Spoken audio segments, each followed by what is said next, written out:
It was supposed to be a joyous homecoming, the celebration at the end of a 4-year international custody battle. Instead, David Goldman arrived at Newark Liberty International this morning alone. Just days after a Brazilian judge told him to come claim his 9-year-old son, another snatched the reunion away. CBS 2's Don Dahler sat down with Goldman today to see how this father's fight is holding up. An exhausted David Goldman hadn't even unpacked from his red-eye flight from Brazil this morning when he sat down with us to describe his emotions.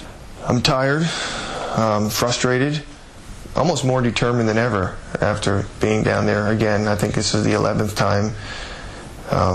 And probably I went down there with the most hope that I've had so far. Goldman's hopes for finally being reunited with his now 9-year-old son, Sean, were dashed when a Supreme Court justice ordered a review of the case. Finally, all signs are pointing to Sean and I to be together, and they pull another trick up from their sleeve and stop it. In 2004, David's wife Bruna, seen in this Brazilian TV show, left with Sean for a vacation in Brazil.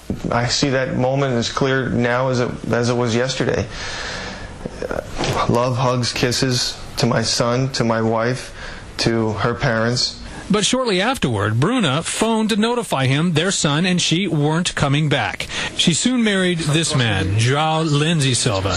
When she died in childbirth last year, Lindsay Silva insisted on keeping the boy as his own. At this point, this family, they've given a man who's got no relation to my son more legal claim of custody than me, his own father. Goldman is not alone. Brazil refuses to honor a treaty it signed 5 years ago. They're in flagrant violation of the Hague Convention, and the State Department has found them in violation. The only country in Latin America that has a worse record than Brazil as far as returning American children is Honduras. In a stunning show of hypocrisy, the Lindsay Silva patriarch, Paulo, condemned such actions in a recent speech about parental abductions.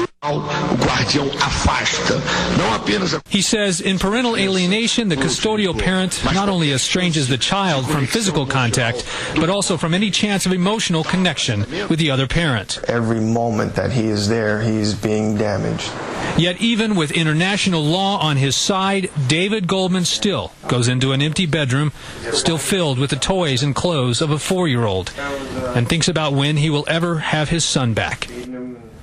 The justice who ordered the review says he wants to know the will of the child, a child whom 3 court-appointed psychologists say has been a victim of parental alienation, a campaign to turn Sean against his real father.